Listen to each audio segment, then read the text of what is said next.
куугунтук болуп, ошол теле берүүнү жабып салган Үсөн Жайнагулович. Хандардыга чейин бир аталык, анда да чогору башкарып турганда бул чоң даража. Аны эл берет, тарых берет.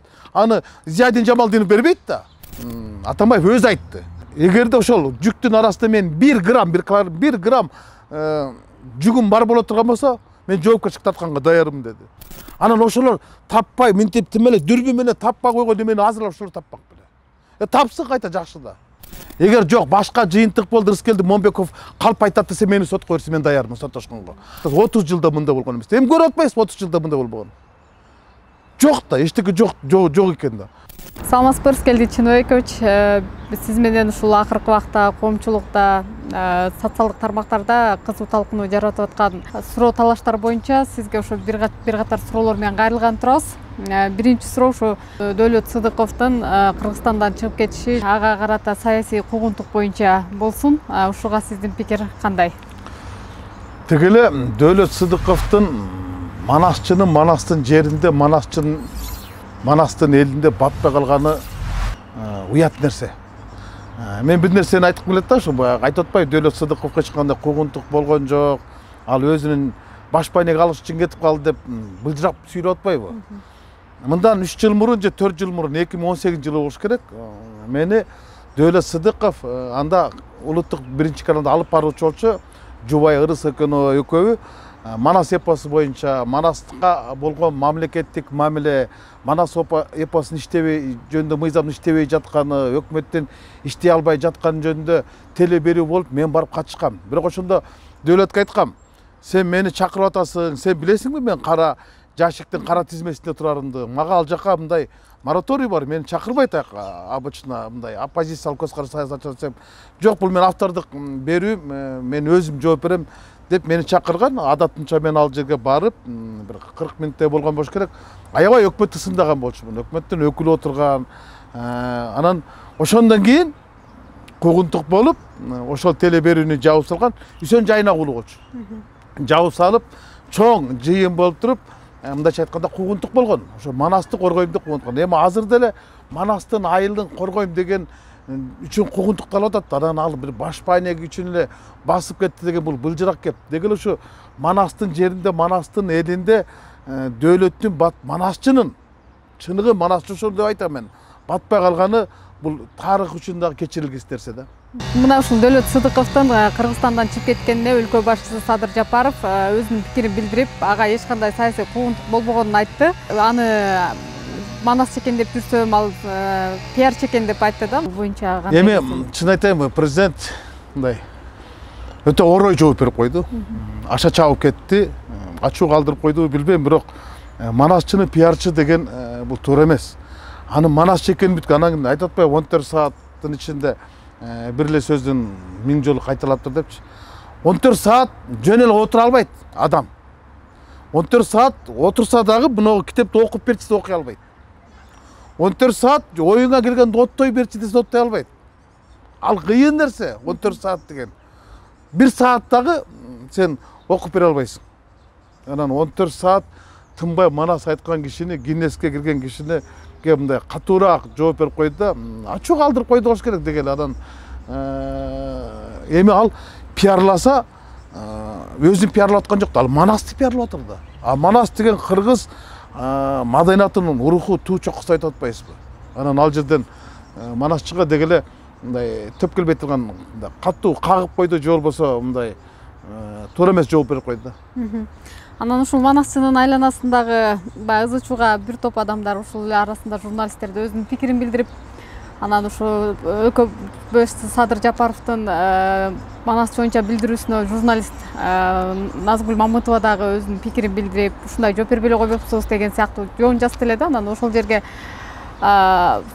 президент Садыр Жапаров дагы Назгүл Мамытовага өзүнүн жообун бериптир. Анан бул комментарийди сиз деле окусаңыз керек. Окудум, мен мындай да, тиги кыргызда айтып коет го, ара чак алты таяк деп. Назгүл Мамытова тиги Дөөлөт Сыдыковго болушам деп өзүнө болуш отурган киши таппай калды да, тигиге токотер жерин айтам деп,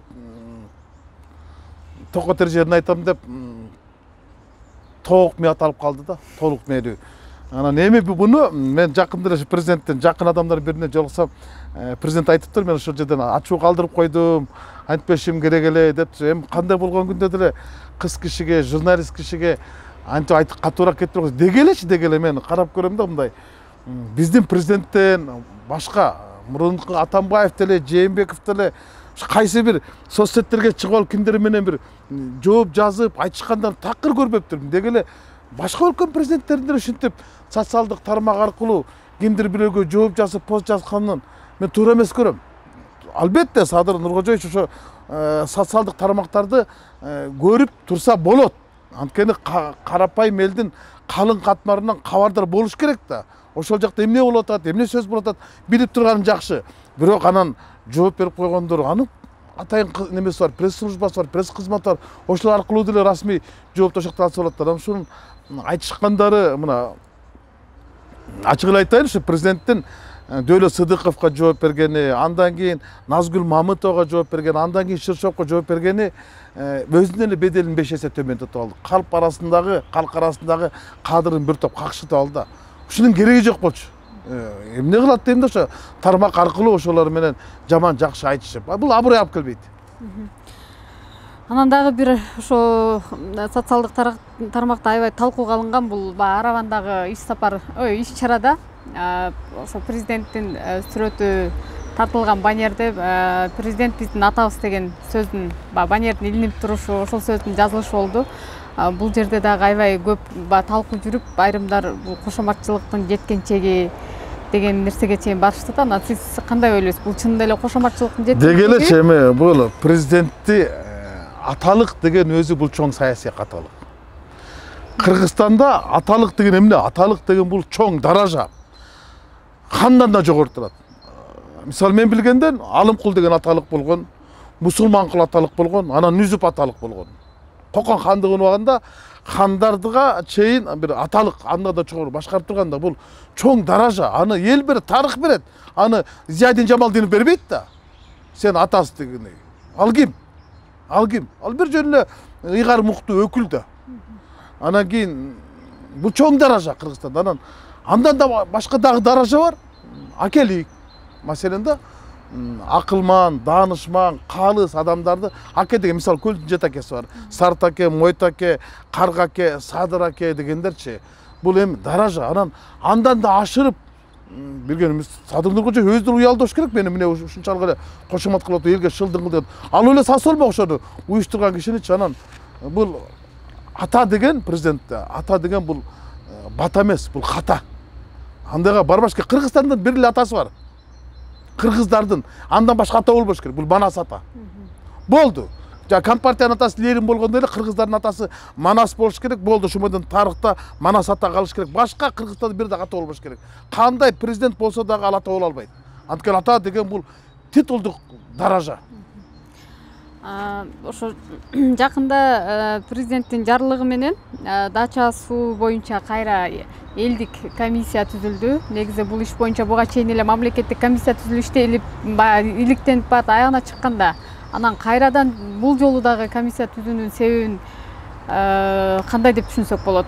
Эми буну ар ким ар кандай жоромолдотпай, чын-чындан келгенде дача суу боюнча комиссия түзүлгөн. Комиссия өзүнүн жыйынтыгын жок. Ал жерде жабып койду, жашырып койду.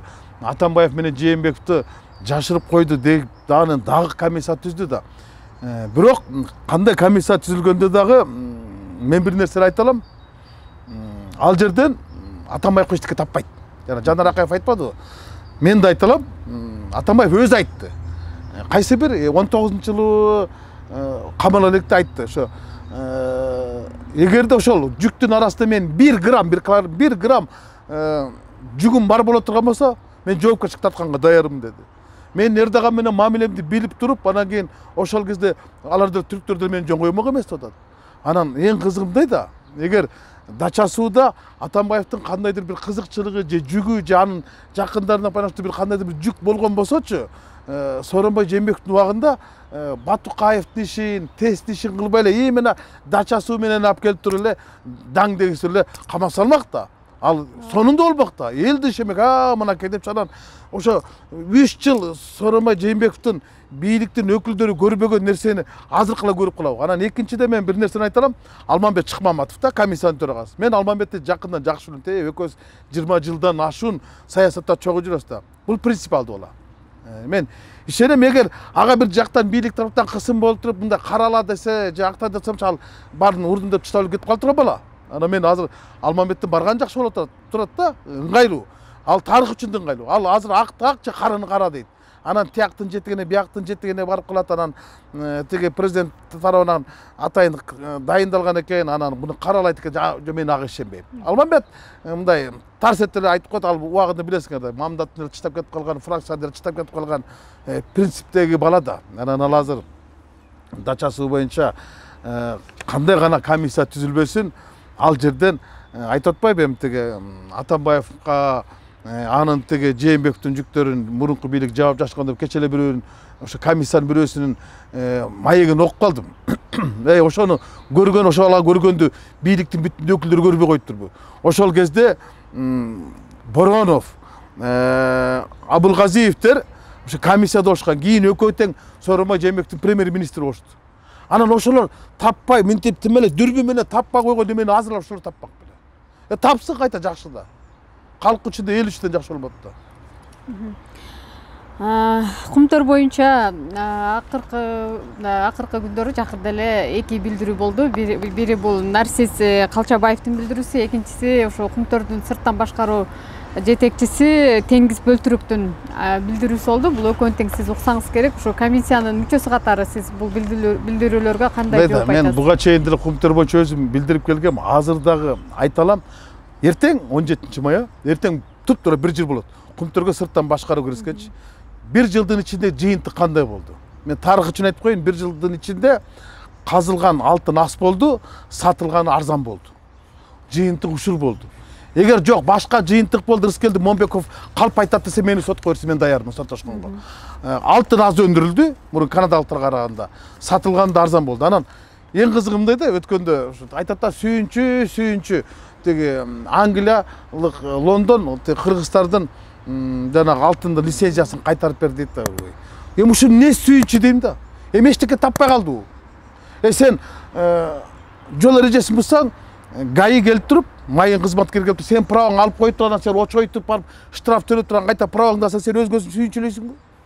Ошондой эле болот атпайбы? Алдырып койгон немеси кайта алып алат дагы, анан кийин сүйүнчү бул чоң ийгилик жетишкенди катар сыпаттап атат да. Таң каласыз ошол тиги сүйүнчүн жанан аны дагы өкмөттүн эң чоң немелер айтып атат да. Тим эле жокту бар кылгансың, сен барды жок кылдың, кайта кайтарып алдың. А ортодо канча запкы тарттың, канча алтынды сата албай элдин азабын, эл азабын тартты да. Алтын арзан сатылды. Ал факт. Бул турмуштун ачуу чындыгы, ачуу фактысы, бүгүнкү күндүн фактысы ушу да. Арзан сатылды. Анан муну айтканда Кумтөрдөн түшкөн $300 миллион менен 2022 жылга бюджет кирет 30 жылда мындай болгон эмес. Эми көрүп атпайсызбы 30 жылда мындай болбогон? Жок да, эчтеке жок экен да. Эгер $300 миллион менен биз ушул 2022 жылы бюджетке кирген болсок, анда океандын ар жагына барып туруп $150 миллион эмнеге сурап атабыз? $60 миллион эмнеге сурап атабыз? Көрүнгөн жактан Азия банкынан, Европейский банктан тилемчилеп карыз сурап атпайсызбы? Эгер бизде турса, профицит менен чыксак, дагы $300 миллион акчабыз турса, а эмне үчүн анда апрелден бери пенсия пособияны көтөрүп албай турасыңар? Деп суроо берген киши жок да. Анан Акылбек Жапаров мындан кийин мугалимдердин айлыгы апрелде көтөрүлдү, эми мындан ары жыл сайын 20% көтөрүлүп кошулуп турат деп айтты да. Мен такыр ишенбейм. Эми мурун да айткам, азыр да айтам. Эми мынтип айтты мен, мурункуларды айтып эле коюнчу. 1 апрелге карата сууну толтургула деген. 8 минутка жеткен да. Толтурушкан жок. Бирөө жоопкерчилик тарттыбы? Тарткан жок. 1 апрелде айлык маяналардын баардыгы көтөрүлөт, пенсия пособия көтөрүлдү.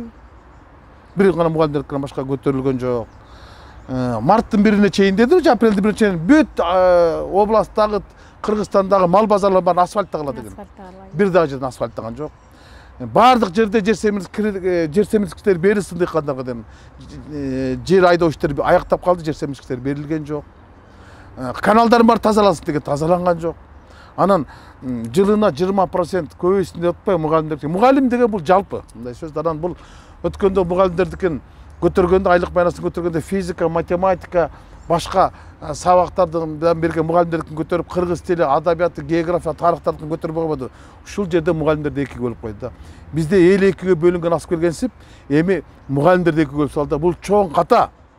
Анан эки айга көтөрүптү. Анан азайтып атпайбы эми тиги сентябрда кайта эски айлыкты аласыңар депчи. Анда эмнеге шаардан да кеп каласың? Анан дагы бир нерсе айтайынчы. Элдар Абакиров деген бала айтпадыбы?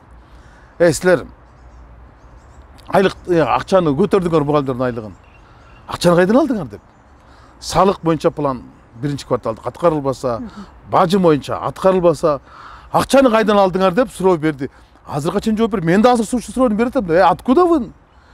Бирок мына азыр май айында бул өкмөт баалуу кагаздарды чыгарып атат, облигациялар чыгарып туруп 1 миллиард 250 миллион алайын деп атат. Демек, бул карыз да коммерциялык банктардан, Кыргызстан ичинде банктардан кагазды берип туруп, ал да карыз, акчаны алып туруп, анан берип коюп туруп, анан кийин айлыкты көтөрдүк деп атат да. Это же афера. Бул да афера да.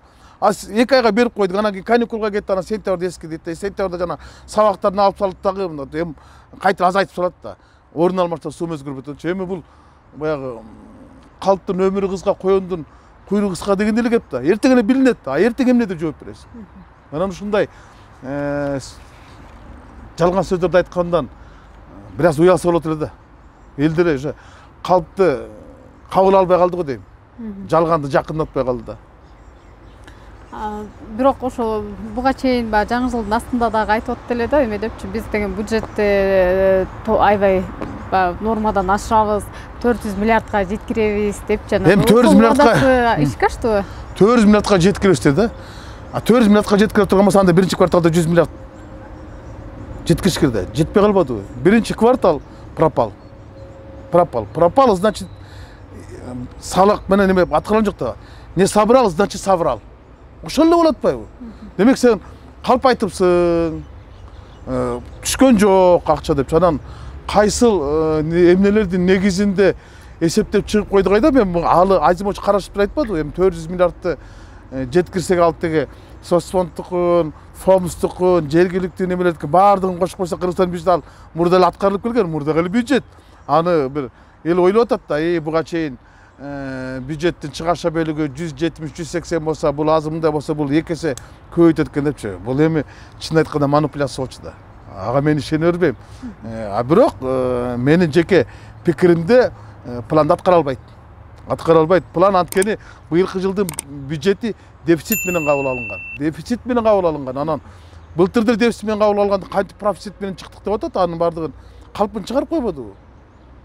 Убактыңызды бөлүп, биздин суроолорубузга жооп бергениңизге ыраазычылык билдиребиз. Саламатта туруңуз.